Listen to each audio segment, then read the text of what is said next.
America's abandoned Blackwood Bungalow, a house that no one will return to their former self.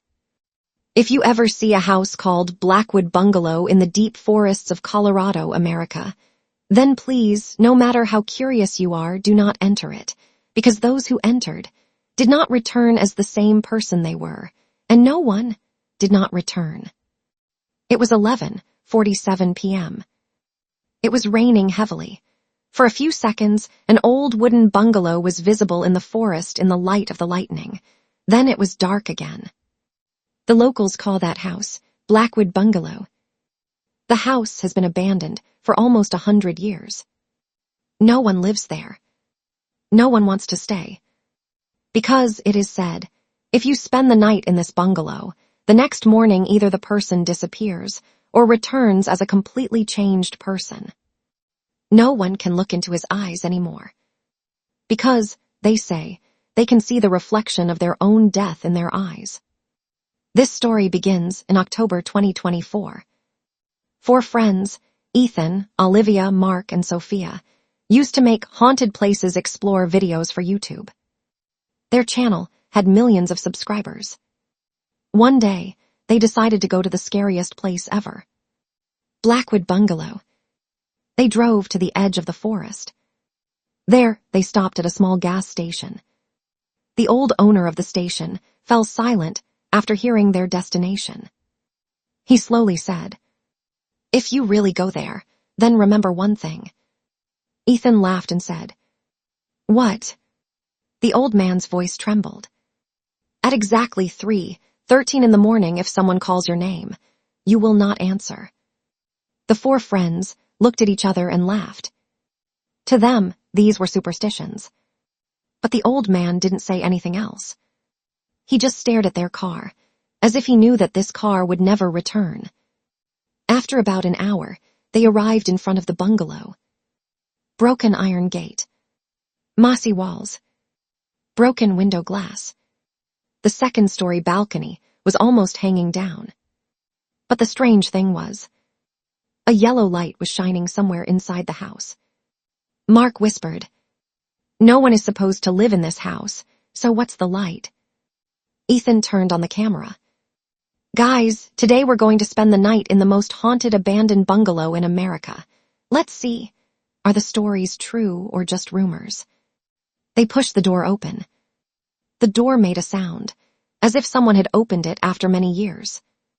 As soon as they entered, a strange cold wind shook their bodies. Dust on the floor. Spider webs all around. Old pictures hanging on the walls. But everyone stopped when they saw one thing. The clock. The huge wall clock in the house was still running. And the time on it. 3:13. But in reality, it was only 12:55 at night. How is this possible? As Olivia approached the clock, bang! All the doors in the whole house closed together. Sophia screamed. Ethan ran to the main door. The door didn't move, as if someone had blocked it from the outside. Just then, from upstairs came thump, thump, thump, the sound of someone walking slowly. The four of them shone their torches together towards the stairs. No one. But the sound didn't stop. Instead, it was getting closer. 1 step. 2 steps. 3 steps. Suddenly, Mark froze as he looked at the camera screen. He said in a trembling voice, "Ethan, back." Ethan slowly turned around. No one. But the camera screen clearly showed a tall black shadow figure standing right behind Ethan. He had no face, no eyes, just an unusual smile. As Ethan turned around, the shadow disappeared. All four of them realized they were no longer alone in this house.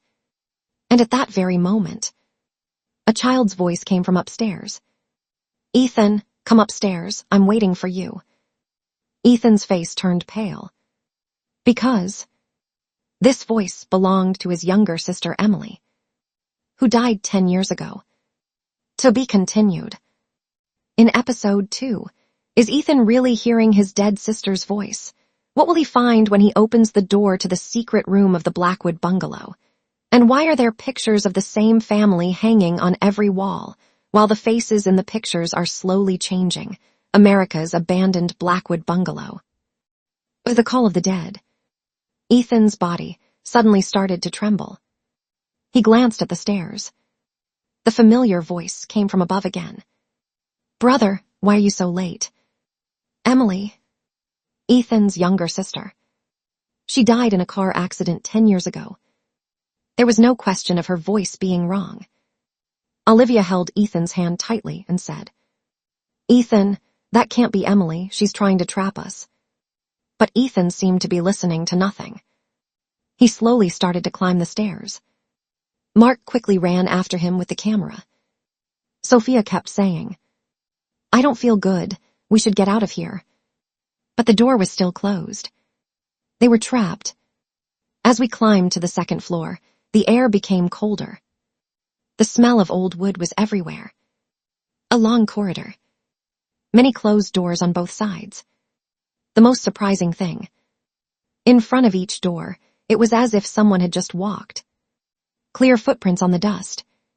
But those footprints were not human. Long, unusually large. As if an 8 or 9 foot tall creature was walking. Mark lowered the camera with trembling hands and whispered, "These are the footprints of what?" No one could answer. Suddenly, the door at the very end of the corridor slowly opened on its own. A soft yellow light came out from inside. Ethan walked towards the room as if hypnotized. Everyone stopped as soon as they entered. The room seemed to be stuck outside of time. A small bed, wooden dolls, a rocking chair, and countless pictures of children hanging on the wall. But Olivia's mouth went dry as she looked closely at the pictures. Every child's face in the picture was the same. And that face, Emily's. "Impossible," Ethan muttered. Just then, the rocking chair began to rock on its own. Squeak, squeak, squeak, squeak. Then, the sound of a little girl laughing. But there was no one else in the room except them.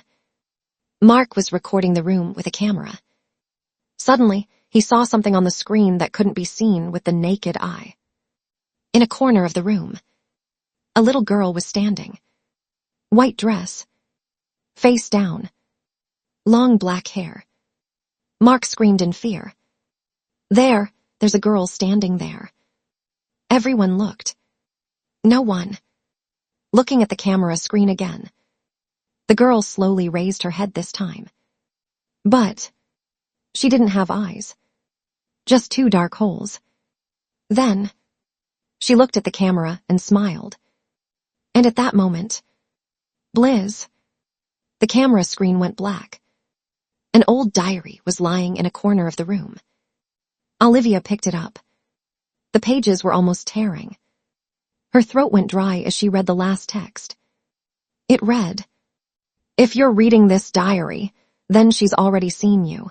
If you don't leave this house by 3:13 tonight, your face will be added to the pictures on this wall." Everyone was stunned. Ethan whispered, "We have to get out now." Just then, the entire bungalow shook. From the ground floor came incense, incense, incense, as if something huge was slowly ascending the stairs. With each sound, the entire house shook. 1 step, 2 steps, 3 steps. Then, silent. All 4 of them stood there, holding their breath. Suddenly, 2 red glowing eyes opened in the darkness at the end of the corridor. And from within that darkness, a hoarse voice was heard. "You are too late." America's Abandoned Blackwood Bungalow. Part 3, The Curse of 1927. 2 red eyes are shining at the end of the corridor. None of the 4 dares to move a single step. From that darkness, a hoarse voice came again. "You are no longer guests in this house, prisoners." In the next moment, all the lights went out. There was only darkness all around. Ethan quickly turned on the torch. But where the two red eyes were, there was nothing there now. Just then, Sophia screamed, "Mom, where's Mark?" Everyone looked around. Mark was gone. Just a few seconds ago, he was standing next to them. Only his camera was lying on the floor. Ethan ran and picked up the camera. Strangely, the camera was still recording. As soon as he turned on the video, the blood of the four people's chests froze. The video shows the scene from a few seconds ago. The three of them are standing. And right behind Mark, a black, unusually tall human-like shadow stands. The shadow slowly places its hand on his shoulder. Then, Mark walks away into the darkness of his own accord. He doesn't even look back. The video ends right there. "Mark! Mark, where are you?" Their screams begin to echo throughout the bungalow. No answer. Only somewhere in the distance, a child's laughter. Olivia opens the diary again. This time, she starts reading the first few pages. The name of the diary's author: Elias Blackwood, the first owner of the house. It was written, October 13, 1927. My daughter Alice suddenly says that she hears someone calling her from the room below the house every night. She says that a man dressed in black calls her to play. At first, we didn't believe it. Next page. Alice is missing today. We searched the whole house and couldn't find her, but in the middle of the night, we heard her laughing. Another page. My wife is also missing today. She said that Alice was calling her. Then she went down the stairs. She never came back. On the last page, there was just one sentence written in a shaky hand. There is something under this house. It is never hungry, but it always wants new people. As soon as I finished reading the diary, D-ham. The floor shook. Then, a part of the wooden floor in the corridor opened up by itself. Below was a narrow staircase made of stone, which went down into complete darkness. From that darkness, many voices are whispering. Some are saying, "Come on." Some are saying, "Save us." And again, some are saying in Ethan's voice, "I'm down." Ethan's body went cold. "This, who's talking to me?" Suddenly, from below, he heard, "Brother." Emily's voice again. This time, it was clearer than before. And with it, Mark's voice too. "Ethan, please, take me." Sophia cried. Are they really down? No one could answer. Because, just then, a hand slowly emerged from the darkness of the stairs. Not a normal human hand. Long, black, bony. The fingers were unusually long.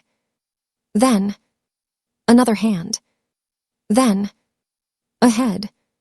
But on that head, there was no face. Just a completely black void. And from within that void came the voices of 100 people at once. "One of you will be with us tonight."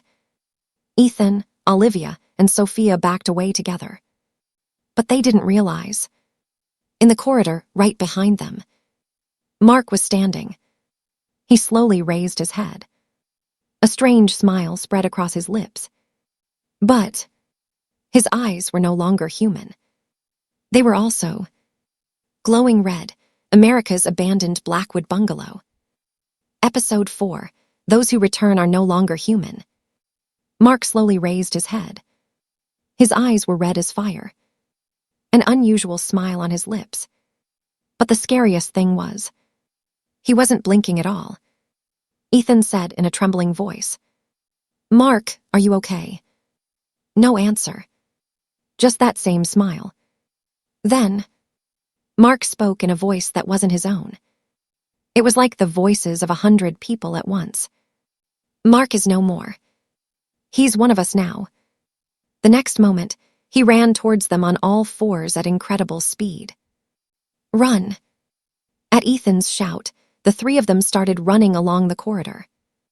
Behind them, all they could hear was thump, thump, thump, the sound of Mark's hands and feet hitting the wooden floor. They entered a room and closed the door. It was pitch black inside. Olivia turned on the torch, causing everyone to stop. This was no ordinary room. Hundreds of pictures lined the walls. Each picture showed the faces of people who had been missing for years. The dates were written below the pictures. 1934, 1958, 1979, 1998, 2011, 2020, and in the bottom row, there were 4 empty frames. Under the frames were written, Ethan, Olivia, Mark, Sophia, the names of the 4. But there were no pictures. Not yet. Sophia's torch fell from her hand. She whispered, "How did our name get here?" Suddenly, the old mirror in the middle of the room started shaking on its own. Slowly, the glass of the mirror turned black. Then an old man's face appeared there. White beard, bloodshot eyes. He said in a trembling voice, "If you want to live, then find the secret room under the bungalow. There is an iron box there. The curse will end only if you can destroy the box. But be careful. He will never want you to reach there." As soon as he finished speaking, the mirror, Ham, broke into 1,000 pieces. Just then, Mark's voice came from outside again. "Ethan, open the door. I'm fine." But this time, Ethan didn't answer. He remembered the old man at the gas station's words. If someone calls your name, don't answer. A moment of silence on the other side of the door. Then, a loud laugh. It was as if the whole house shook. The 3 of them slowly started to descend the secret staircase. The lower they went, the heavier the air became. Strange symbols on the walls, melted candle wax, and dried blood stains from many years. When they reached the bottom, they saw a huge stone room. In the middle of the room, a black iron box. A thick iron chain around the box. Some words written in a strange language on the chain. As Ethan raised his hand, suddenly the whole room shook. Slowly out of the darkness came that faceless black being. This time, he was much bigger than before. About 10 feet tall. Ice-cold air spread all around. And the screams of hundreds of people came out of his chest at once. He slowly raised his hand and said, "Don't touch the box. Because I'm not a prisoner inside the box." After pausing for a few seconds, he said again, "The prisoners are you." Just then, the iron box started to open on its own. Slowly. To be continued. The truth will be revealed in the final episode. What is the real secret of Blackwood Bungalow, and who among the 4 will be able to get out alive in the end? America's abandoned Blackwood Bungalow. The final episode, the end of the curse, or a new beginning. The iron box slowly began to open. The air in the room suddenly stopped. There was such silence all around, as if there was no sound in the world. Ethan, Olivia, and Sophia held their breath and stared at the box. But there was no monster inside the box. There was no skeleton either. Just an old black leather Bible, a silver cross, and a yellowed letter. Ethan opened the letter with trembling hands. It read, "If you are reading this letter, then understand. The curse of the Blackwood Bungalow is not from a ghost. It is the curse of human greed." Signature at the bottom of the letter, Elias Blackwood. The letter further read, "In 1927, I made a pact with a dark force in the hope of immortality. But that force consumed not my soul, but my entire family. I imprisoned him in this iron box. But to keep him imprisoned, a new soul is needed every few years. The fear and greed of those who come to this house give him strength." Olivia whispered, "So, what if we can conquer fear?" At that moment, The faceless black entity roared. The walls around it began to crack. He shouted, "You know the truth." His huge black hand rushed towards Ethan. Ethan quickly picked up the silver cross inside the box. As he held the cross towards the entity, the entire bungalow shook with a loud scream. Black smoke spread everywhere. Countless human voices came from under the floor. "Free us." Just then, Sophia saw that an iron lock on one side of the chain was still intact. She understood. To end the curse, the box would not be destroyed. It would have to be sealed again. The three of them pulled the chain together and closed the box. As soon as the last lock was put in place, a loud explosion sounded. The entire bungalow began to shake. The roof was collapsing. The walls were on fire. Ethan shouted, "Run!" The three of them ran out as fast as they could. They fell to the ground and started gasping. Within seconds, the Blackwood bungalow collapsed in flames. Silence descended on the forest again. They felt it was all over. The curse was over. 3 months later, Ethan sat down to upload the video of that night to his YouTube channel. But watching the last part of the video gave him chills. The video shows the three of them coming out of the bungalow. But behind them, Mark is standing in the fire. He is smiling. Then he slowly looks at the camera and says, "I'm still here." The video ends there. Ethan shuts down his laptop in panic. He thought maybe there was a camera malfunction. But just then, a message came to his phone from an unknown number. Just one line. "The Blackwood bungalow burned down, but I found a new house. Will you come there now?" Ethan called the number, trembling. No human voice from the other end. Just that old childish voice. "Bye, I'm waiting." The call went dead. The next day, the police went to the scene and were surprised. Where the bungalow was, there was no burnt wood. There was no rubble. It seemed there had never been a house there. Only a rusty signboard lay on the ground. It read, "Blackwood Bungalow," and below it in small letters, "Those who come once never really leave." Ended.